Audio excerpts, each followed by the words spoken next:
Good morning. It is Alexa. What time is it? It's 9:02 a.m. It's 9:02 a.m. What's today's date? It's Wednesday, January 13th. January 13th. Thank you. Of course. Of course. How y'all doing today? So yesterday I tried to make a video. I got interrupted by a phone call, then I forgot. And Monday I just forgot. So today's Wednesday. How y'all doing? So today, I just wanted to say, if you know that there is something about you that you can fix, and it's fixable. I don't just mean something like it's something that you can fix. Let's say you can fix it for free, meaning you don't have to spend money on fixing it. Something about you that you can fix, that you can work on, that you can build up. Why not do it? Why not do it? You know, I always tell people, I don't always tell people, but I feel that you're the best version of yourself. And that's every day. Every day you improve and you improve and you improve. Even if you think you're not. Oh, I made this mistake. Oh, I did that. Oh, I did that. That doesn't mean um, that you're not improving. You just have to tap into that improvement and use those lessons that you've gotten and turn them into profit.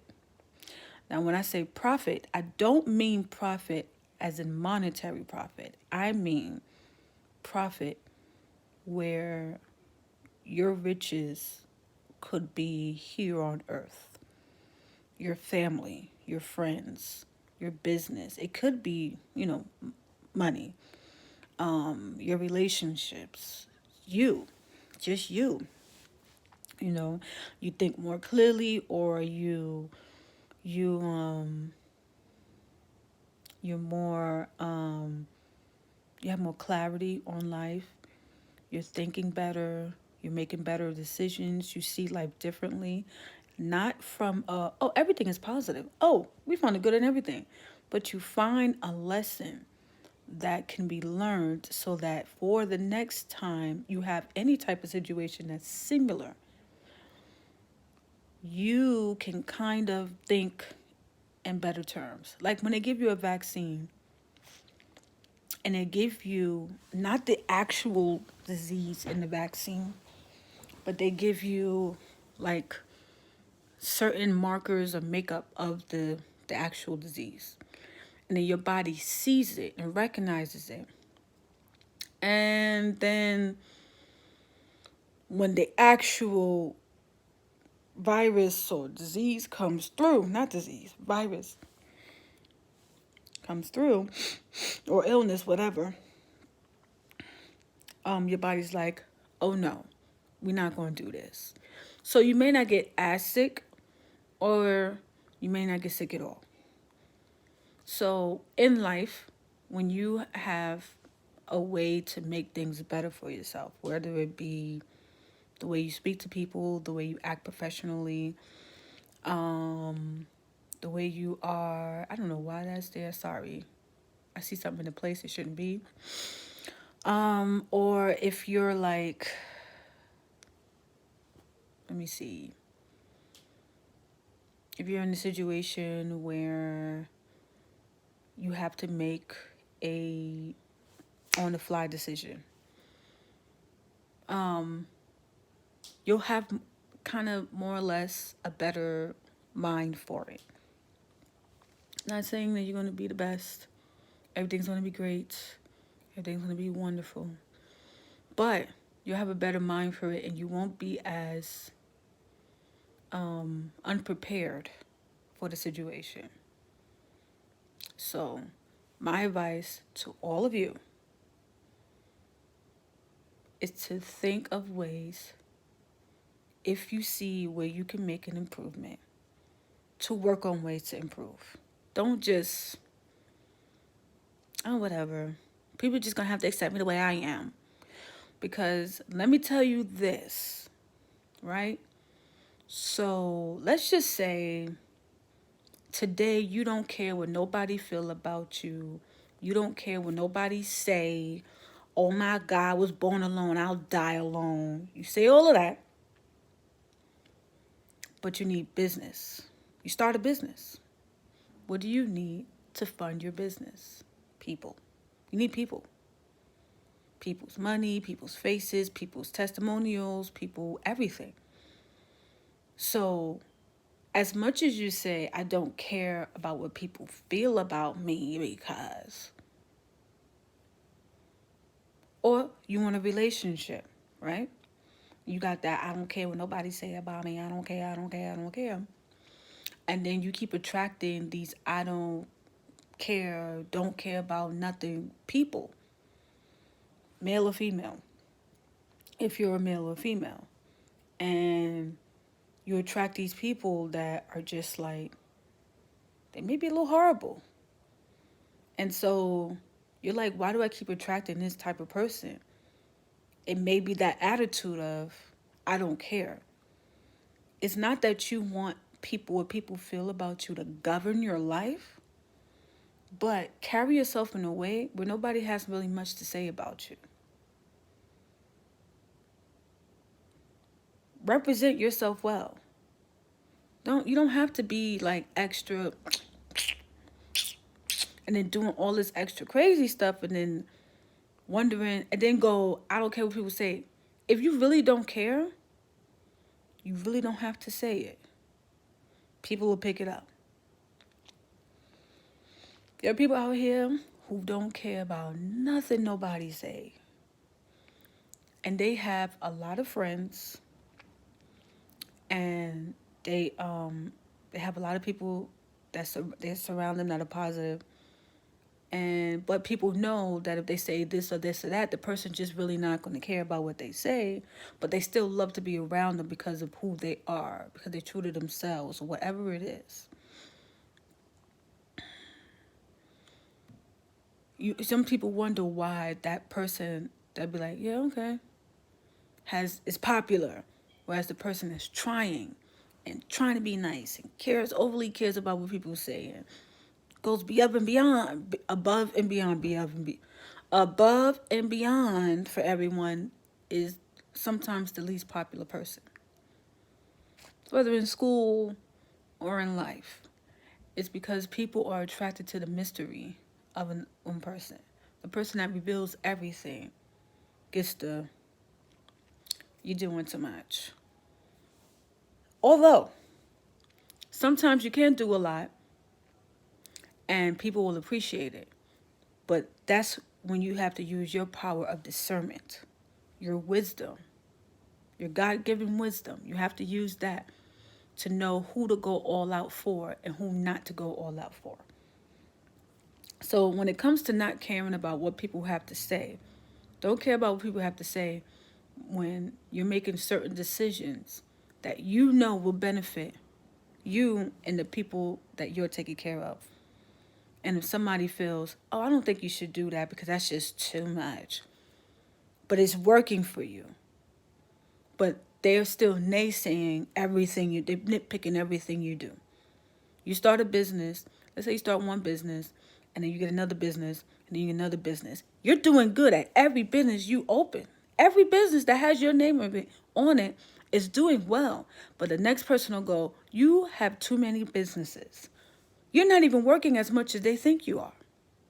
You work, but you also have your downtime. You're becoming well balanced. Maybe at first you were working a lot, but now you're, with your 3 businesses, you got your multiple incomes.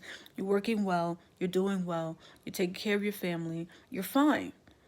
You're not overly concerned with a lot of stuff, but that person may not understand what you're doing. It's not that they're hating on you. They don't understand because they never were taught that this is okay. They were taught that you get a job, you work the job, 9 to 5, blah, blah, blah. You work all these hours and you only get paid. The company thinks this is how much you're worth. The company makes millions of dollars. But your time is only worth $14 an hour. And some people are like, that's good, because you know what I could do with that? That's a start. That's a start. That's a start. That's why you see a lot of younger people in jobs like that. You do see older people, not saying that they're not there, but they get moved up. More mature people get moved up. More mature and experienced people get the higher salaries in this job or that. Working for certain companies like McDonald's, you get your own franchise. They'll make you a business owner. But you have to put that work in to get that. You can't just flip burgers for 20 years. Some people have gotten a job in McDonald's, did so good. Somebody saw something in them and offered them a better opportunity off the bat. They didn't know them. They didn't know everybody.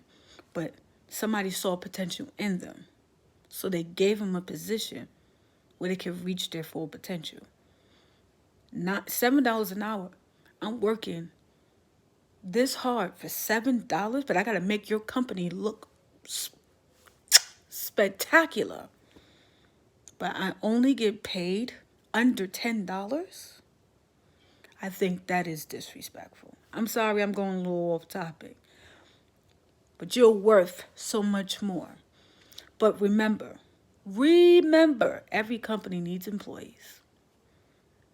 Because everybody's like, oh, become a business owner, become a business owner. If we all owned our own businesses, we might as well take money out the equation and just switch services and goods.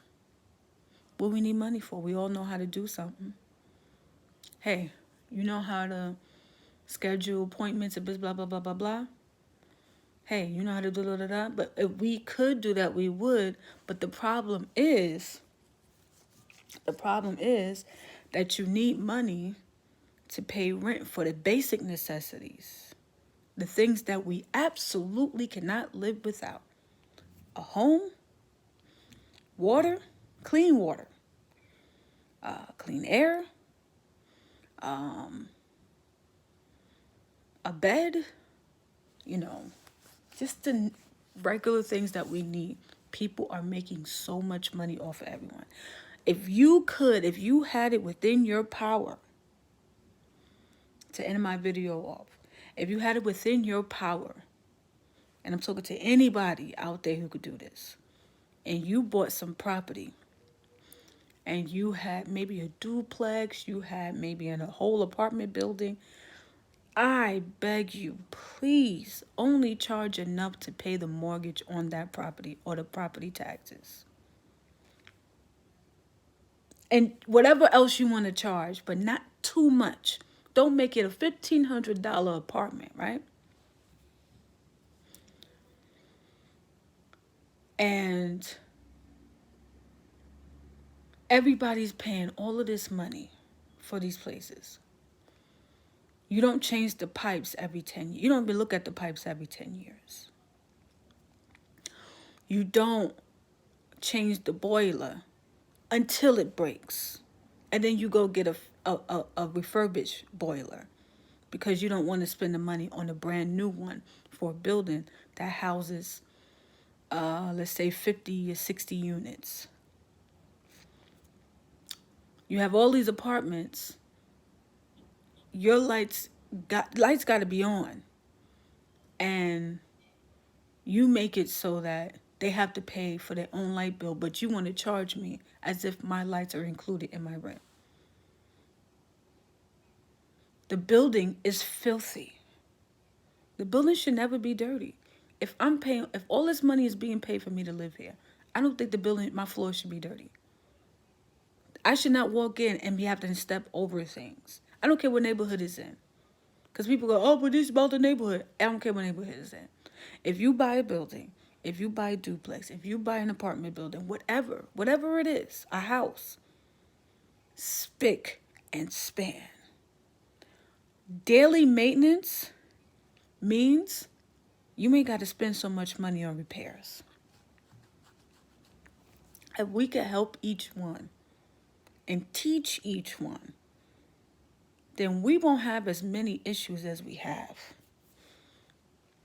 But people are no longer concerned with that. Everybody has that I don't care attitude. I don't care. I don't care. They gotta live, right? They need a place to stay, right? We gotta think. We gotta think in better terms as more of people. These people need this. They need that type of help, as opposed to, oh, y'all all on Section 8. I'm not taking care of that building. Oh, y'all all pay $5,000. I'm gonna take care of that building. But the people that live in that $5,000 building throw their garbage on the floor too. But you don't see it because they got a whole team of people cleaning up right behind them. But the building that has the Section 8 people, they may not even throw stuff on the floor. It's just regular wear and tear. You may walk up the steps and spill something by accident. You don't go back out to clean it. You go home. But the super never came to clean it. My building only gets cleaned once a week.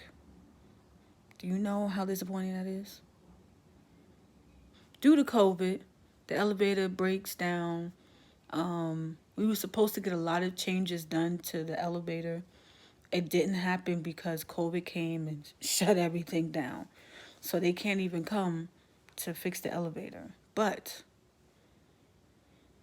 that's not even the biggest issue. Cleanliness. Certain people shouldn't be allowed to do what they do in your building. But you'll let these people in because you know that's the easy money. Overcharged on the rent. And I still got to pay my own light bill. Still got to pay, my whatever other bills I occur while I'm here.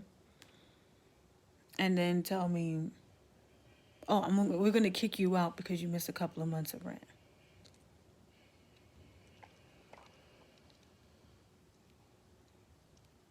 Overcharge me, nickel and dime me, every piece of anything. If I want to paint a room, I got to pay money for it. If I want to, I can't have a washing machine or dryer. Meanwhile, you go to other states and some of their apartments come standard washer and dryer. And a good one, not the little cheap little one that only fit like 5 pairs of panties. A good one. But the people worked on themselves to the point where they can help others. If we were more in a, how can I be of service to you mind frame, we wouldn't have as many problems as we have. That's my point. Change your mind frame and stop thinking about you, me. I want this, I want that. I'm tired of helping people. I'm tired of doing this for people. No, you're just doing it for the wrong group of people. And everybody's not going to appreciate everything because everybody has a story of why they are the way they are. It's not your job to figure that out. It's just your job to keep providing the service. Because you may say, I'm not helping nobody ever again. And the person may really need help, but now you're not helping nobody. So now that person misses out on something good. And you may think, that's not my problem, that's not my issue, I shouldn't have to do that, I shouldn't have to. Providing the service. It's just a simple service. I'm not telling you to die. You don't have to dive deep into their life and their story. That's on you. That's extra. But just providing that extra help. If you're a student, you know you got a person in class that stay failing, offer, hey, you need help with the homework? I'll help you out. You need help with reading? I got you. Anywho, if there's anything about yourself you feel you can fix to make yourself better, that you really don't have to pay money for, that you don't have to pay money for, do it. Do it. Support yourself for free. Peace out, y'all. You have a good day.